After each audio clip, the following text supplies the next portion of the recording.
Hello दोस्तों, मेरा नाम दीपक टाकोद्रा है। मैं एक सेबी रजिस्टर्ड रिसर्च एनालिस्ट हूँ। आज तारीख है 16 मई 2026 सैटरडे, एंड हम सैटरडेज को निफ्टी का वीकली चार्ट एनालाइज करते हैं।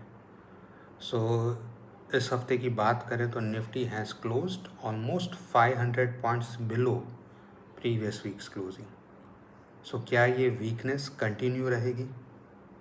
दूसरा, there are two sectors, Nifty pharma and Nifty health care, which continues to show strength. तो हम इन सेक्टर्स के भी चार्ट देखेंगे and will try and analyse कि भाई यहाँ पे क्या स्ट्रेंथ कंटिन्यू रहेगी कि नहीं। And with in the pharma sector there is one stock जिसने ऑलमोस्ट 5 साल से एक पैटर्न बनाया है एंड इस हफ्ते ब्रेकआउट दिया है। हम वो पर्टिकुलर स्टॉक का चार्ट भी एनालाइज करेंगे। Do watch this video till the end. चलिए शुरू करते हैं। Okay, so what you are seeing on your screen is the weekly chart of Nifty 50 index, right? So हम नॉर्मली इन वीडियोस में वीकली चार्ट पे ही बात करते हैं। अगर आपको डेली बेसिस पे मार्केट अपडेट चाहिए तो you need to come to my free Telegram channel और Instagram, right?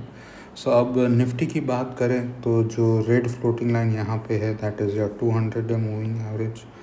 Green floating line जो है that is your 50 day moving average. दोनों की वैल्यूज़ आप यहाँ पे देख सकते हैं, राइट? अब दूसरा what I need you to notice is that कि since you would say mid 2024 या since the end of 2024 or the beginning of 2025, Nifty has just been consolidating in this pattern, right? In this range का फिलहाल the upper boundary of the range is at around 26,325 and the lower boundary of the range is at around 22,400, right? So Nifty has just been consolidating in this range for last 1.5 year. ठीक है। अब why am I saying this, because क्या होता है कि जब भी range की अपर बाउंड्री पे जाता है तो कोई रीज़न मिल जाता है एंड निफ्टी नीचे आ जाता है, ठीक है। जैसे यहाँ पे रीज़न वॉज टैरिफ, फिर यहाँ पे समर अराउंड रीज़न आ गया आपका ईरान इराक वॉर, एंड जब भी रेंज की नीचे की बाउंड्री पे आता है तो कुछ रीज़न आ जाता है and it starts going up, ठीक है। Another thing that I need you to notice is कि जो अप ट्रेंड वाला फेज़ होता है, right, is normally the slower one. जैसे यहाँ पे देखिए ये अप ट्रेंड था, this is normally the slower one, and down trend वाला फेज़ जो होता है वो तेज़ होता है, फास्ट होता है, राइट। सो अब अगर बात करें तो प्राइमरी ट्रेंड निफ्टी में फ़िलहाल है साइडवेज, ठीक है। So primary trend is this बड़ा वाला ट्रेंड जिसकी हम बात कर रहे थे। अब प्राइमरी ट्रेंड के अंदर सेकेंडरी ट्रेंड है, सो this is your secondary trend. तो सेकेंडरी ट्रेंड अभी क्या है फिलहाल? Bearish, right. यू सी यहाँ पे high and this is your lower high, ठीक है। यहाँ पे low and this is your lower low, right? So this is a classic bearish phase within a broader sideways market, ठीक है। अब दूसरा चीज़, ये bearish phase क्यों है, इसके और भी proofs हैं हमारे पास। Look at this, RSI 50 के ऊपर नहीं जा पा रहा है। So RSI if it consistently stays below 50 हम बोलते हैं bearish phase है। दूसरा, moving averages देखें तो फिलहाल Nifty is trading below the 50-day moving average and 50-day moving average is below the 200-day moving average. So this again is an indication of bearishness in the market. अब सवाल ये है कि भाई ये bearish phase bullish phase में कब convert होगा। So इसका minimum requirement is कि भाई Nifty has to go above the 200-day moving average. 200-day moving average फिलहाल कहाँ पे है? 24,680 पे, एंड निफ्टी फ़िलहाल कहाँ पे है? 23,643, राइट। चलिए, so now what will do is हम लोग इस हफ्ते का candle, let us take a closer look at this week's candle, right. So if you take a closer look, हमने लास्ट वीक हमने बात किया था कि निफ्टी इस रेंज में कंसोलिडेट कर रहा है. इस हफ्ते what you got is a wide red candle which has closed below the consolidation range. ठीक है. दूसरा चीज़ जो हमने लास्ट वीक बताया था कि भाई कुछ भी देख लो, पिछले 3-4 हफ्तों से Nifty has not been able to close about the 50-day moving average. I am talking about weekly close. पिछले कुछ हफ्तों से Nifty has not been able to give us a weekly closing about the 50-day moving average. Right. So this was not a good sign.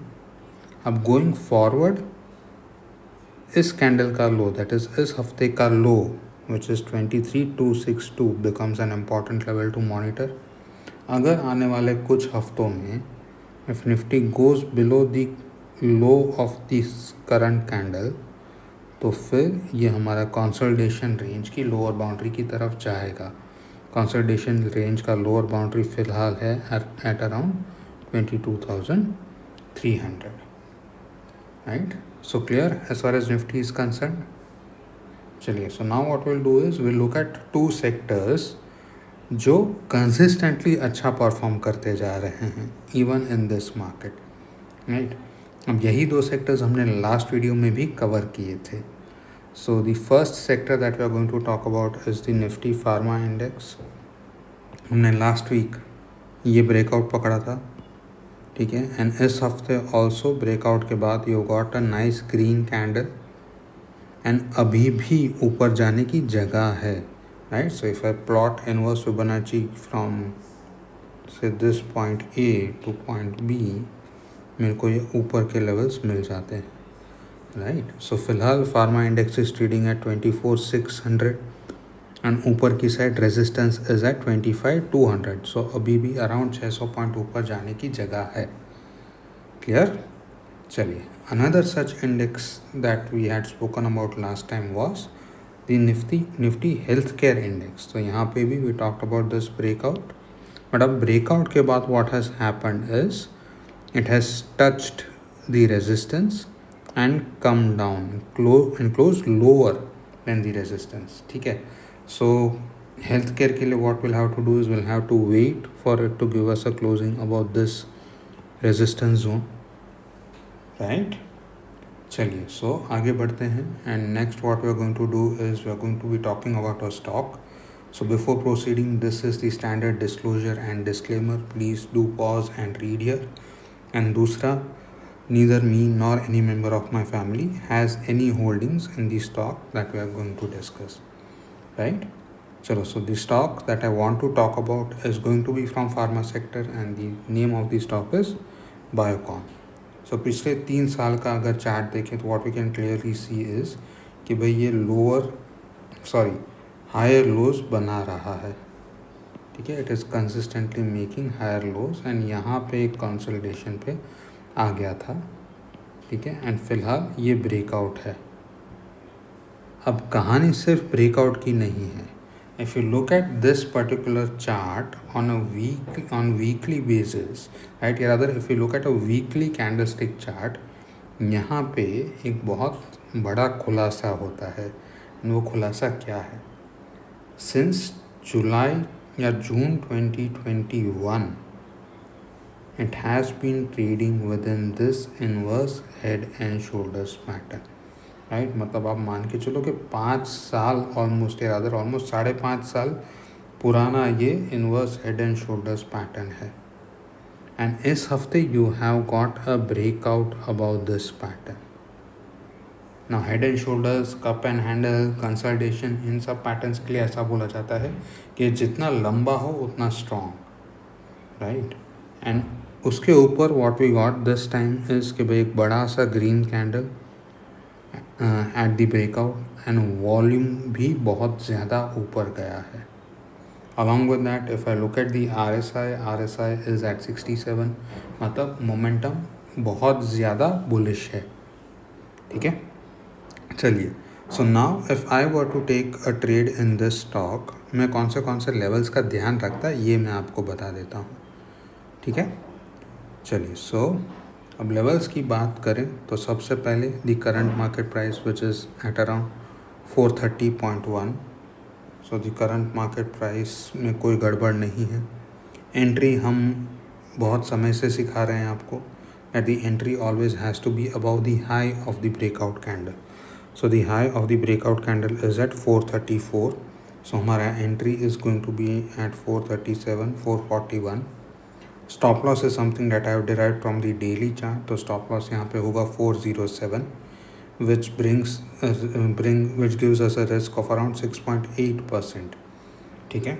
So 6.8%, normally 7% से ज़्यादा हम high risk consider करते हैं. So this is a border line scenario. अब targets identify करने के लिए what I did is मैंने हाईएस्ट पॉइंट से लेके लोएस्ट पॉइंट पे इनवर्स फिबोनाची प्लॉट किया. राइट. तो सबसे पहला resistance is the all time high level. The all time high level is at around 487.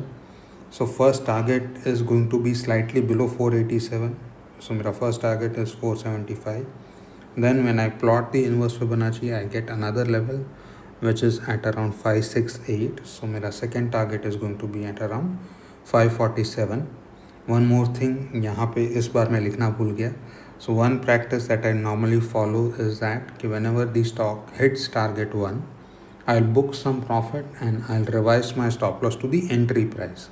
So इससे what will happen is कि भाई मेरा trading capital and मेरा profit बच जाएगा. ठीक है. So in trading it is always important to protect your capital and your profits. Clear? Okay. So that will be all as far as the charts are concerned. Hopefully आपको अच्छा लगा and आपको कुछ सीखने को भी मिला. अब जाने से पहले please don't forget to hit the like button. Do subscribe if you are visiting the channel for the first time and please do share this video with at least one of your friends. इन videos में we always talk about the weekly charts. So ध्यान रहे हमने जो भी trade recommendations या जो भी स्टॉक के बारे में बात की है that is the positional trade. मतलब होल्डिंग पीरियड यहाँ पे अराउंड 3 महीने से 5 महीने का रहेगा. राइट. अगर आपको डेली बेसिस पे मार्केट अपडेट चाहिए तो you need to come to my free Telegram channel और माई इंस्टाग्राम. दोनों का लिंक नीचे डिस्क्रिप्शन बॉक्स में है. चलिए. So this is Deepak Takodra signing off. Bye bye.